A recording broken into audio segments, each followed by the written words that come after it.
Buen tiempo, familia, buen tiempo y bendiciones. Nuevamente una oportunidad más que nuestro Padre Santo nos da de predicar su palabra, de traer su mensaje, y lo hacemos con la fe y con la esperanza en nuestro Señor y Salvador, que este mensaje sea lleno de esa gloria de Dios, y en el nombre de Jesús el Espíritu Santo nos enseñe, y que esta palabra no se borre en nuestros corazones, y crezcamos cada día más en vida cristiana en el nombre de nuestro Señor Jesucristo. Les invito, ahí donde están, que inclinen su rostro y sobre todo su corazón delante de Dios, el Rey de Reyes y Señor de Señores, para hacer oración, para estar todos juntos y unánimes en un sentir, es el de alabar y glorificar a nuestro Padre Dios en el nombre de Jesús. Amén. Dios santo y misericordioso, Padre de mi Señor, Sanador y Salvador Jesucristo, a ti, Dios mío, sea la gloria, la alabanza, por siempre. Amén. Gracias, Dios eterno y santo, por tus misericordias que no cesan, y no cesarán nunca por mí, por mi familia, y por los miembros de la Iglesia Cristiana Integral para las familias y las naciones. En el nombre de Jesús oramos. Gracias, Señor. Amén. Amados de Dios, el tema que el Señor ha puesto en mi corazón le he titulado: La verdadera conversión es sometimiento y cambio de vida. Repito, tema: la verdadera conversión es sometimiento y cambio de vida. El título de la prédica: el cristiano verdadero. La base escritural la encontramos en el libro de Hechos, capítulo 9, versículos 1 al 6, y capítulo 4, versículos 32 al 37. Algo que nos ayuda mucho en entender la palabra es saber que hay un propósito para esta palabra, y el propósito de esta enseñanza es urgentemente hacer un autoanálisis de nuestro vivir en Cristo. ¿Están en mí la humildad, la generosidad y el reconocimiento y aceptación que nada es mío y que solo soy un mayordomo de lo que es de Dios? Hay que hacer ese autoanálisis urgente, familia. Les animo para que estemos juntos y unánimes en la lectura de la palabra de Dios que encontramos en el libro de Hechos 9, versículos 1 al 6. Dice la Escritura: Saulo, respirando aún amenazas y muerte contra los discípulos del Señor, vino al sumo sacerdote y le pidió cartas para las sinagogas de Damasco, a fin de que si hallase algunos hombres o mujeres en este camino, los trajese presos a Jerusalén. Mas yendo por el camino, aconteció que al llegar cerca de Damasco, repentinamente le rodeó un resplandor de luz del cielo, y cayendo en tierra, oyó una voz que le decía: Saulo, Saulo, ¿por qué me persigues? Él dijo: ¿quién eres, Señor? Y le dijo: yo soy Jesús, a quien tú persigues. Dura cosa te es dar coces contra el aguijón. Él, temblando y temeroso, dijo: Señor, ¿qué quieres que yo haga? Y el Señor le dijo: levántate y entra en la ciudad, y se te dirá lo que debes hacer. ¿Qué palabra? ¿Referente a qué? A la verdadera conversión del ser humano hacia el Señor. Amén. ¿Qué estamos viendo acá? ¿Quién era Pablo?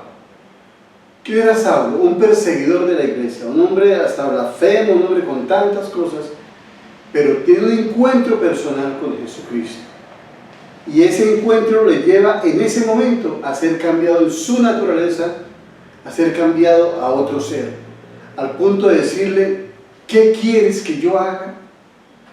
Esa parte es importante que nosotros evaluemos en nuestra vida cristiana, si nosotros le hemos pedido al Señor o le hemos preguntado, Señor, ¿qué quieres que yo haga?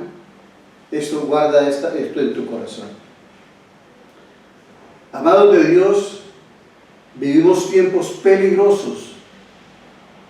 La Biblia dice que en los últimos tiempos vendrán días difíciles. Está escrito en la palabra, en 2 a Timoteo, capítulo 3, versículos 2 al 5, dice la Escritura, porque habrá hombres amadores de sí mismos,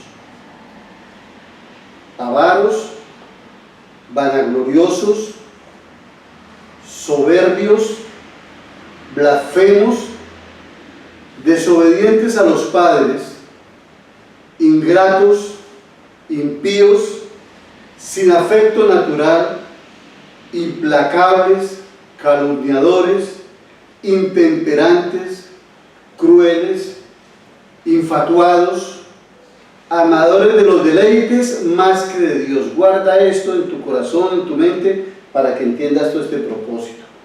Amadores de los deleites más que de Dios, que tendrán apariencia de piedad, pero negarán la eficacia de ella. A esto se evita, dice la palabra.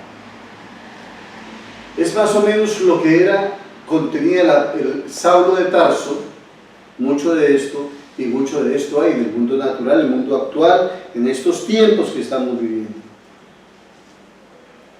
Lamentablemente vemos cómo esto se cumple.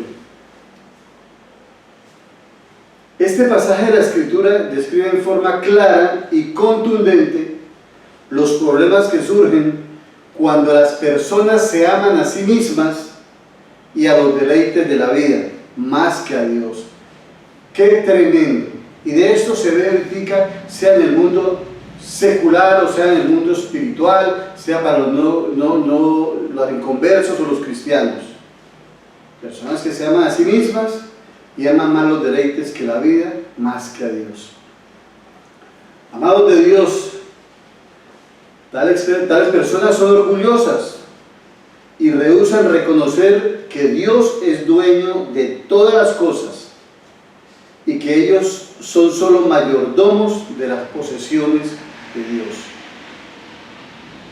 Estas personas necesitan un cambio de corazón antes que puedan entender y practicar la mayordomía cristiana. El hombre natural, sin la revelación del Espíritu, sin la palabra de Dios y el conocimiento, él no puede entender ni practicar la mayordomía cristiana. Él cree que todo es de él y todo es para él, y se centra en eso y no tiene el reconocer que nada es de él. Aún nosotros los creyentes debemos perfeccionar nuestra práctica de la mayordomía para seguir creciendo en vida cristiana, porque hemos nacido en vida cristiana, pero necesitamos crecer y madurar en vida cristiana. Esto viene solo por la obediencia a la palabra del Señor. Dios desea esto de nosotros, que seamos buenos mayordomos para que al final de nuestra vida aquí hayamos hecho según su voluntad, y una vez con Él escuchemos, y su Señor le dijo: bien, buen siervo y fiel, sobre poco has sido fiel, sobre mucho te pondré, entra en el gozo de tu Señor. Mateo 25, 21. ¡Qué palabra! ¡Qué esperanza gloriosa tenemos! Si nosotros no solo escuchamos la palabra, sino que obedecemos la palabra al pie de la letra, como el Señor nuestro Dios nos lo manda, poder llegar y nos diga el Señor al final de nuestra vida, llegando al cielo: entra en el gozo de tu Señor. Qué gloriosa esperanza que viene a través de la palabra de nuestro Dios. Amados de Dios, Quizás en muchas oportunidades has declarado que todo es de Dios, pero la pregunta es, ¿de verdad lo crees o lo aceptas? Uno escucha oraciones aún en lugares de personas que dicen: Dios mío, todo es tuyo, todo te pertenece, Señor, te doy la gloria. Pero realmente han dimensionado la persona, sea inconverso, sea cristiano, ha dimensionado de verdad lo que está hablando, lo que está diciendo, que todo es de mi Dios.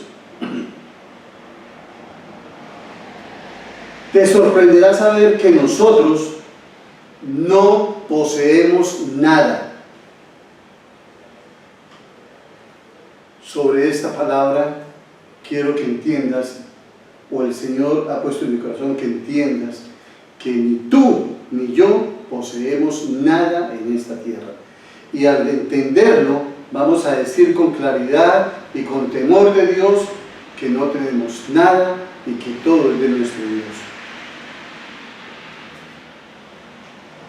Hemos vivido diciendo, o por lo menos pensando, mi casa, mi carro, mi dinero, mi familia, mi vida, mi tiempo, mis talentos, y etcétera, etcétera, etcétera.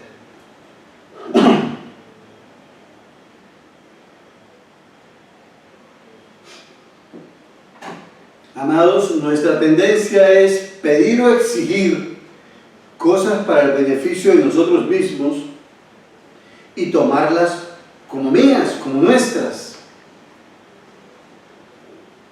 Ignoramos que todo lo que tenemos, entre comillas, en esta vida es nada más que solamente una parte de lo que Dios nos da.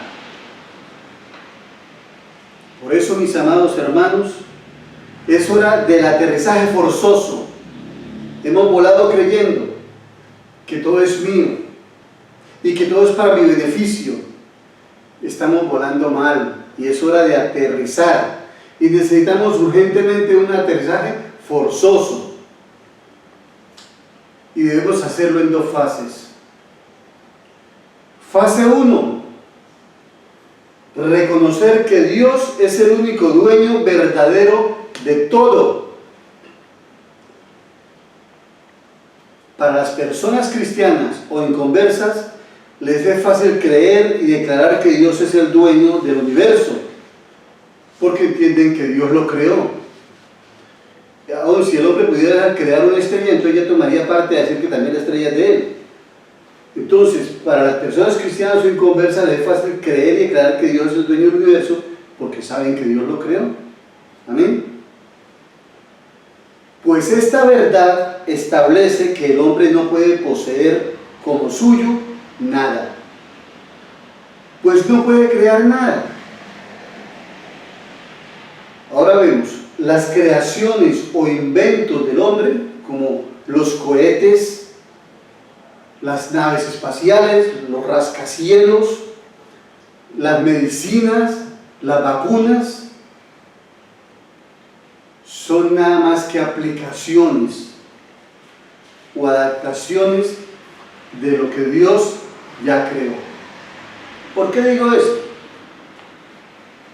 Crear es hacer que empiece a existir una cosa de la nada.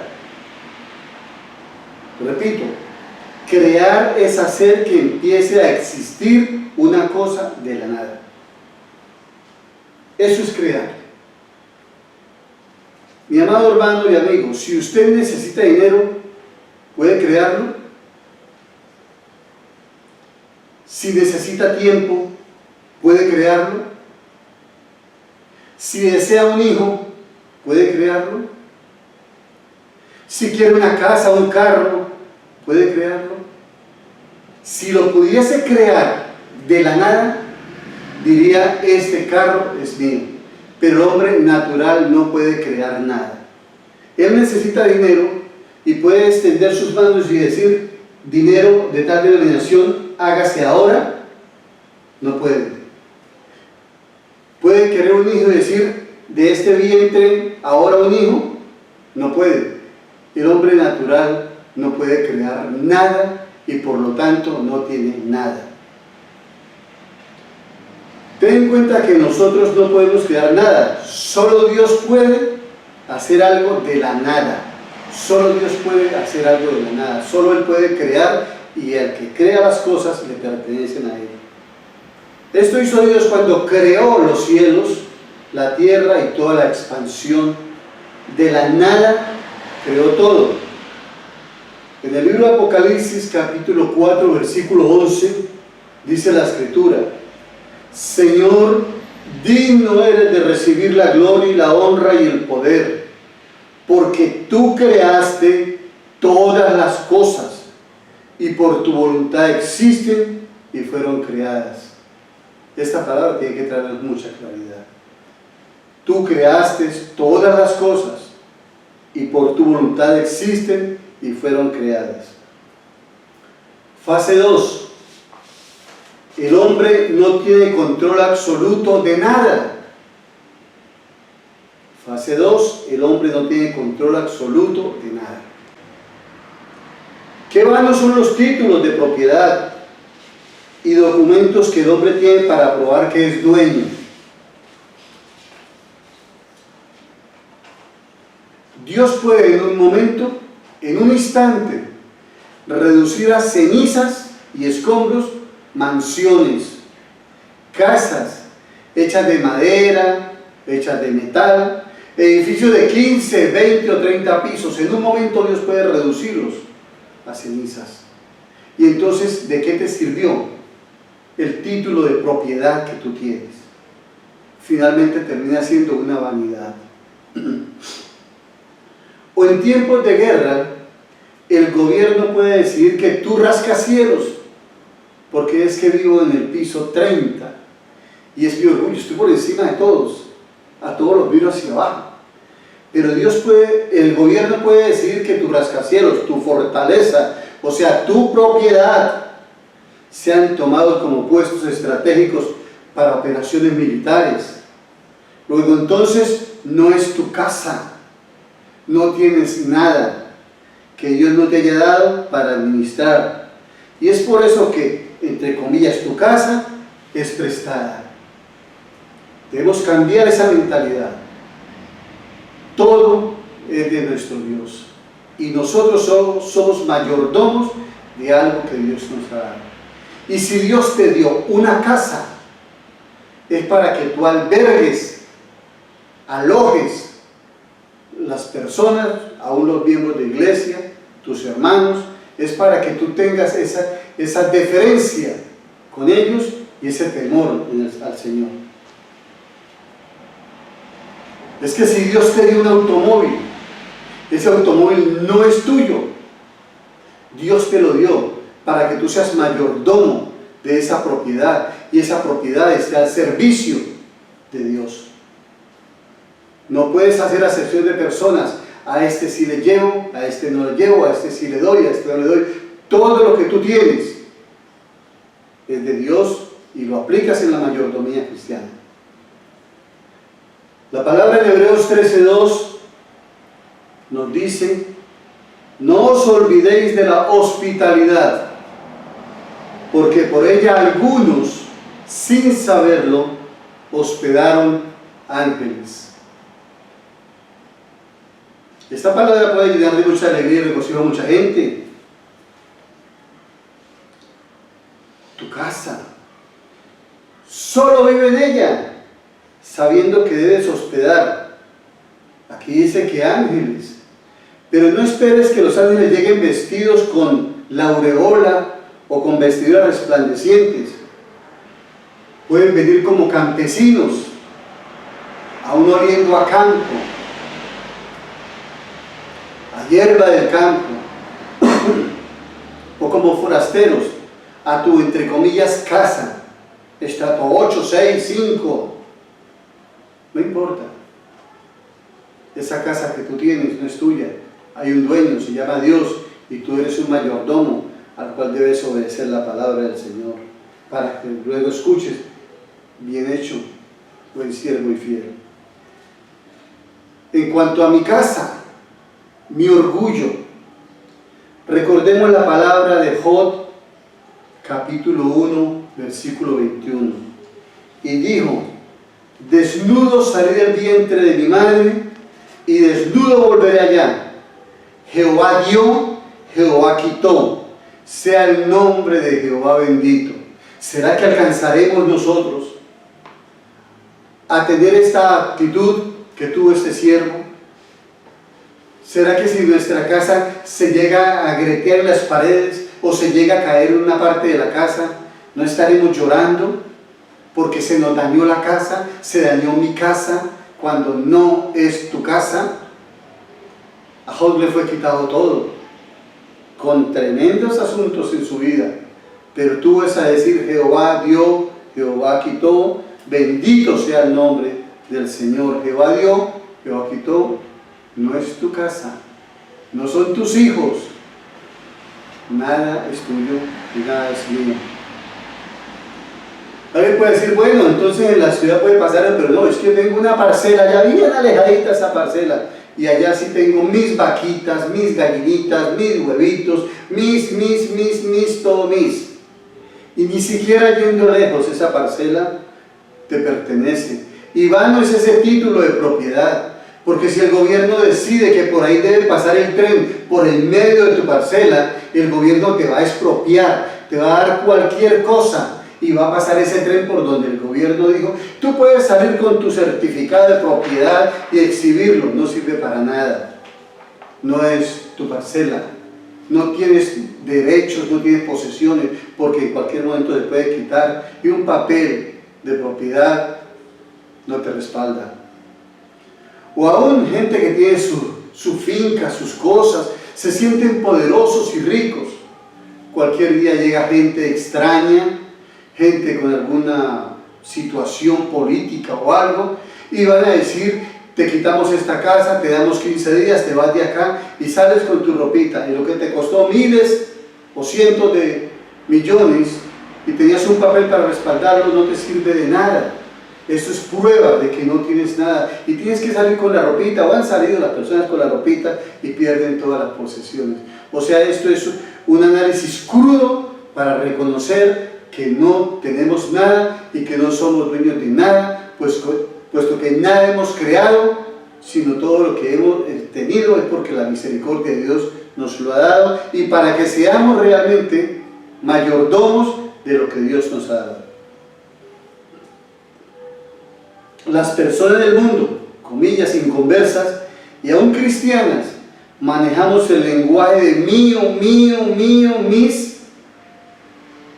Ya hablé sobre lo material, como es la casa, carros, fincas, parcelas, etc. En lo cual, lo material, lo cual está además la casa o el apartamento, el carro que siempre soñaste, el juego de cama, el juego de sala, los relojes en la pared, los lujos en la casa. Nada de eso es tuyo. Dios te ha permitido misericordia tener. Y una prueba de eso es que si tienes un reloj muy bonito en tu casa, en tu sala, y llega alguien y te dice: qué reloj tan hermoso, ¿me lo regalas? ¿Lo vas a regalar? Sabiendo que no es tuyo, sabiendo que puede bendecir la vida de otros, que le va a servir también. Amados de Dios, el que tenga oídos para oír, oiga. Nada es tuyo, no has creado nada.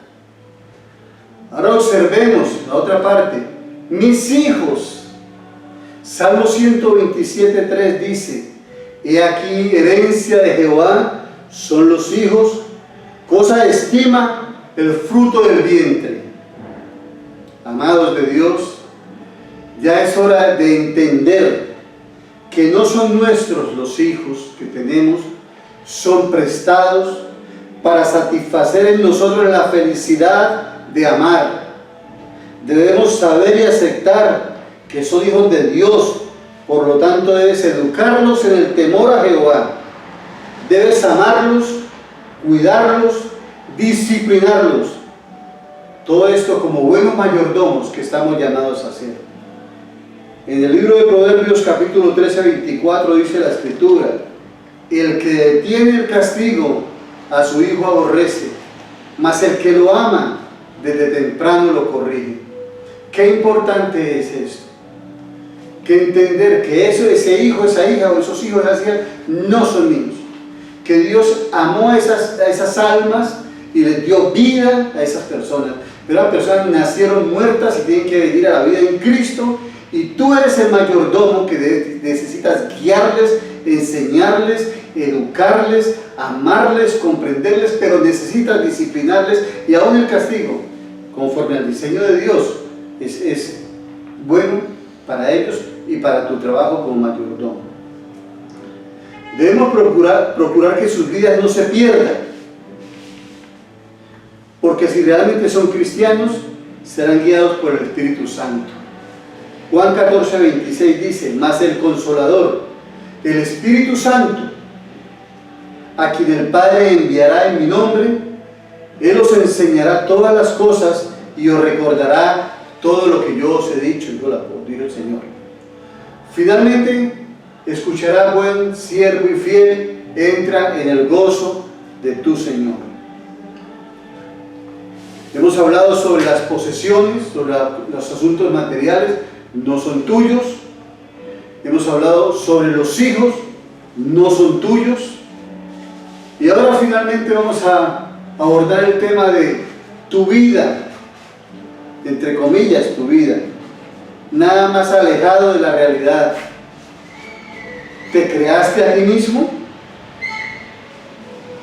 ¿Te formaste a ti mismo? Recuerda el Salmo 139:3 nos dice: porque tú formaste mis entrañas, tú me hiciste en el vientre de mi madre. ¿Realmente Dios gobierna tu vida? ¿O aún crees que la vida que tienes es tuya? Esto aquí es algo terrible, que algo que va a sacar ampolla, porque es que nosotros creemos que esta es mi vida. No es mi vida está en Cristo, mi vida está en Dios y le pertenece al Señor. Aún crees que la vida es tuya, pero ojo, amado hermano, si has ofendido al Creador con palabras como: yo vivo mi vida como a mí me parezca, eso lo hemos escuchado muy seguido. No es sino que haya un hijo en rebeldía, una hija, ya son palabras que brotan del corazón cuando se les exhorta, se les llama: yo vivo mi vida como a mí me parezca. Mi vida a nadie le importa. Yo hago con mi vida como se me dé la gana. Está hablando una persona de mi vida, cuando esa vida no es de esa persona, porque esa vida es de Dios. O palabras menos fuertes, pero igual de ofensivas a Dios, como: mañana nos vemos, mañana iremos. Son palabras que ofenden al Creador, porque tú no tienes derecho sobre tu vida. Tú lo que tienes que administrar como mayordomo tu vida de acuerdo al lineamiento de la palabra de Dios. Eso que mañana nos vemos, mañana haremos, mañana comeremos, eso es una ofensa contra nuestro Dios. Está escrito en el libro de Santiago 4, capítulo 14 al 16. Dice la Escritura: cuando no sabéis lo que será mañana, porque ¿qué es vuestra vida? Ciertamente es neblina que se aparece por un poco de tiempo y luego se desvanece. En lugar de lo cual deberéis decir: si el Señor quiere, viviremos y haremos esto o aquello. Pero ahora os jactáis en vuestras soberbias. Toda jactancia es mala. Cuando una persona dice: ¿pero por qué hay que pedirle a Dios permiso?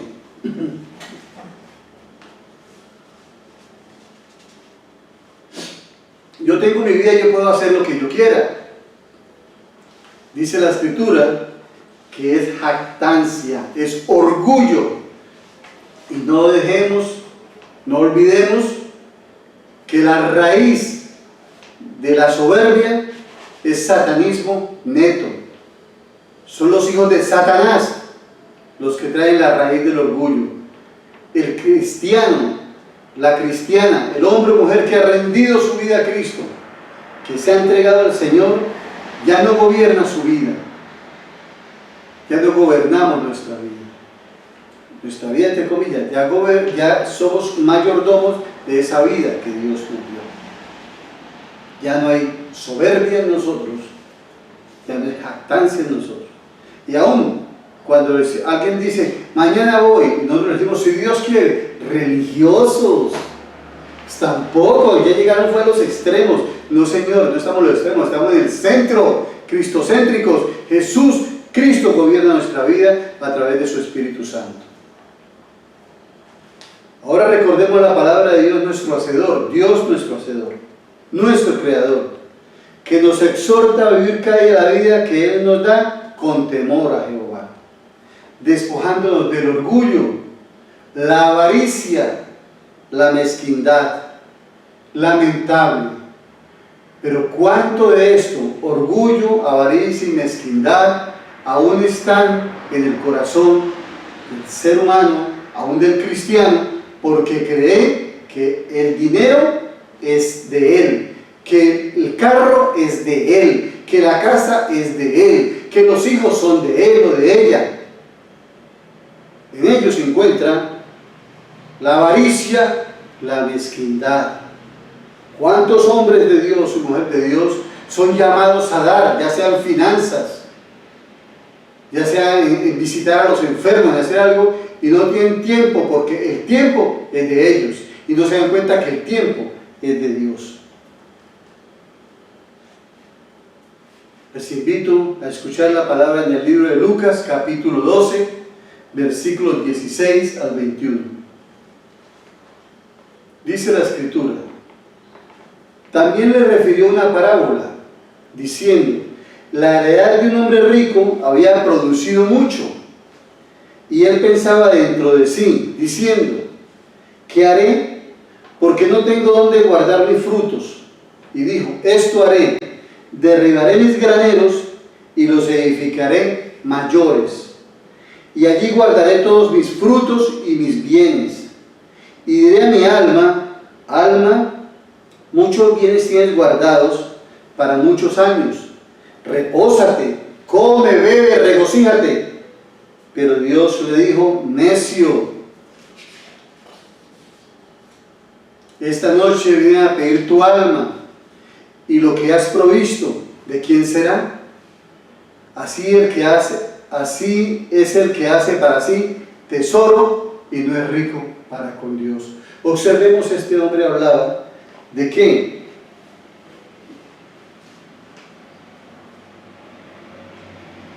Dijo el hombre, derribaré mis graneros, allí guardaré todos mis frutos y mis bienes. Este hombre estaba totalmente lejos de Dios. Cualquier parecido con un hombre cristiano o una mujer cristiana o un ser inconverso está hecho. Simplemente es la mentalidad de un corazón que no ha reconocido que hay un solo dueño, Dios y Señor de todo lo que existe y de todo lo que Él ha creado.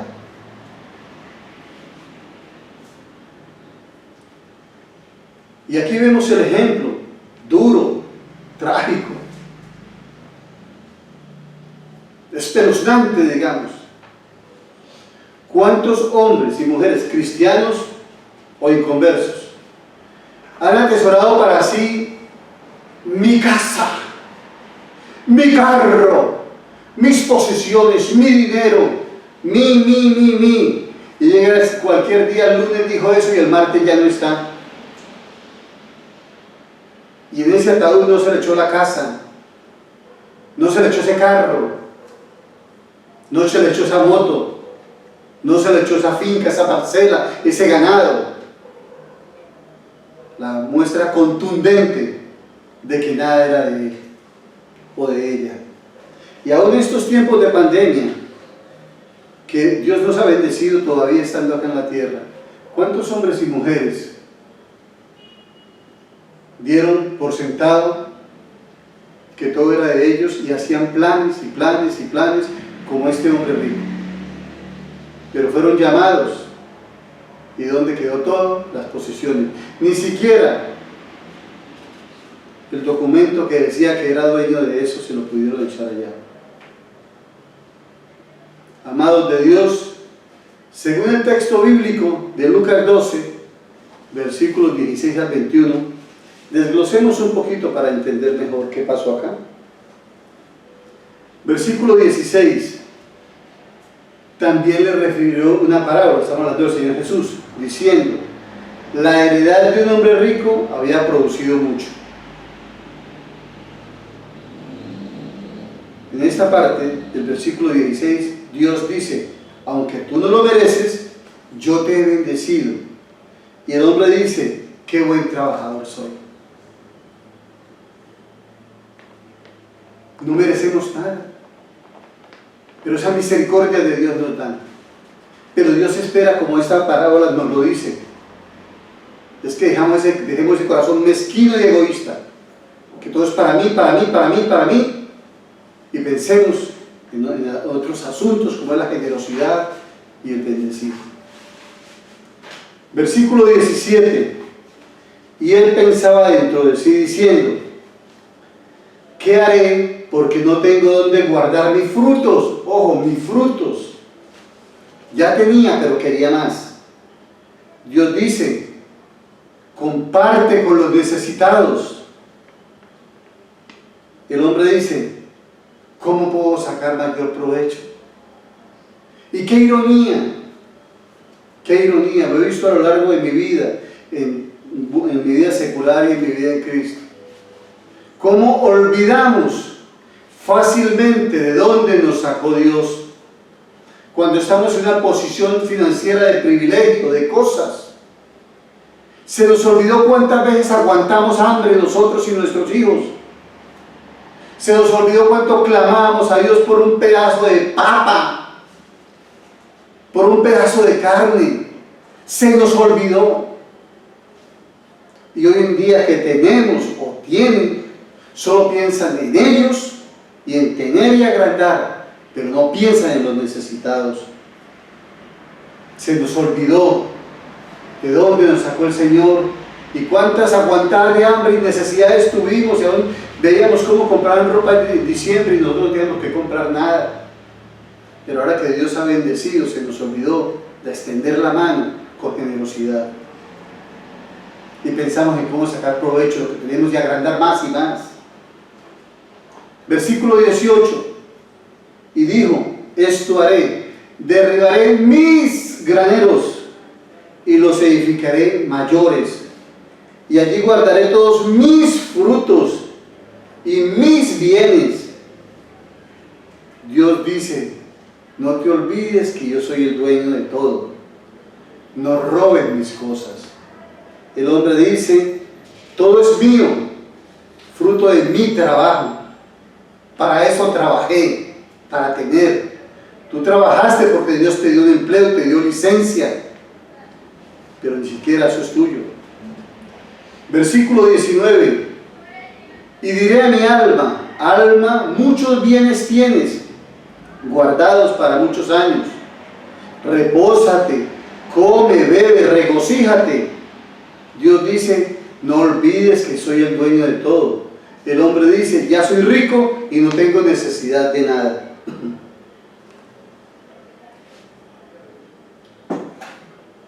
Qué tremendo riesgo, qué línea tan delgada está caminando el que dice, ya no tengo necesidad de nada. Ese hombre o esa mujer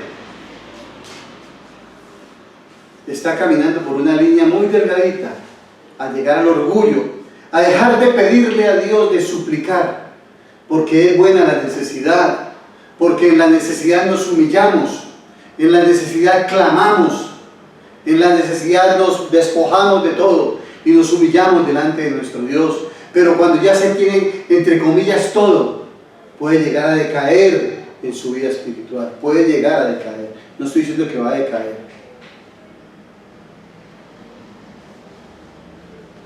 Versículo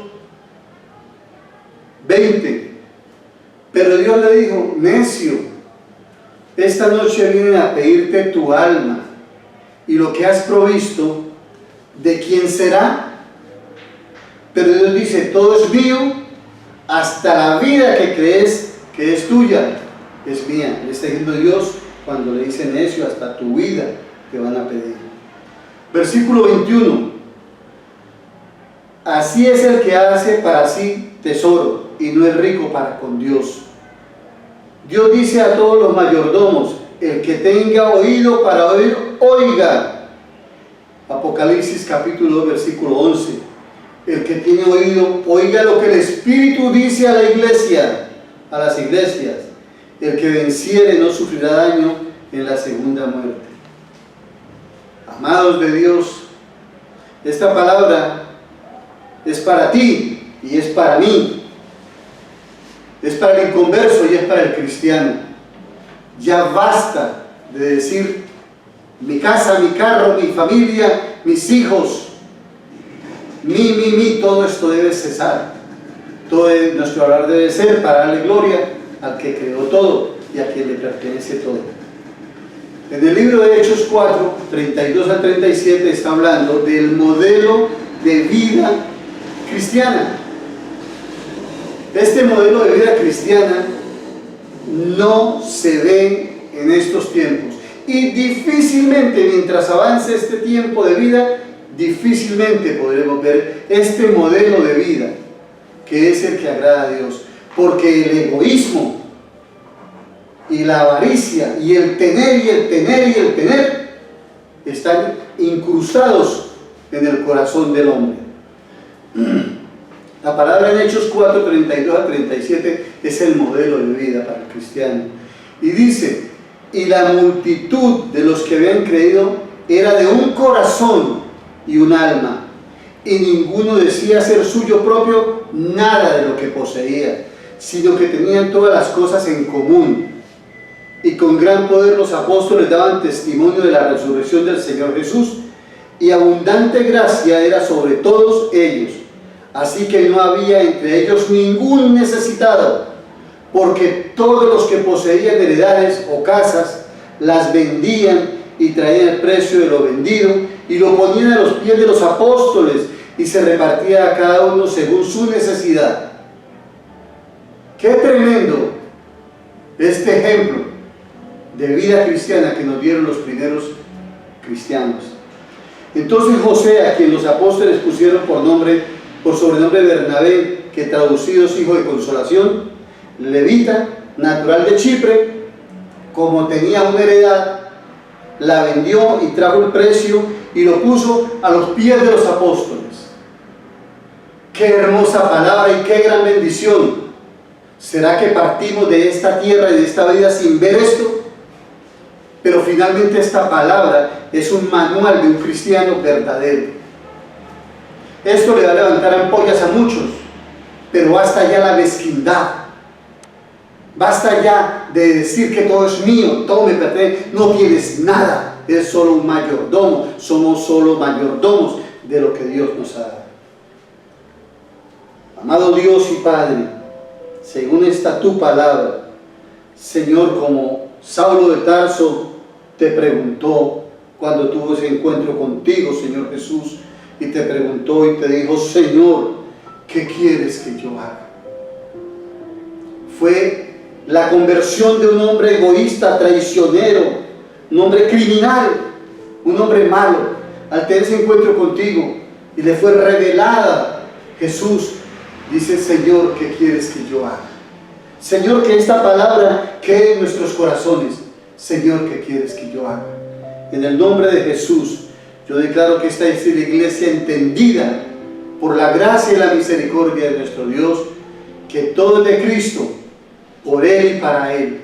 A Él sea la gloria, por siempre. Amén. Que Dios les bendiga, hermanos. Confiando en Dios y en su misericordia, estaremos en otra reunión. Dios les guarde.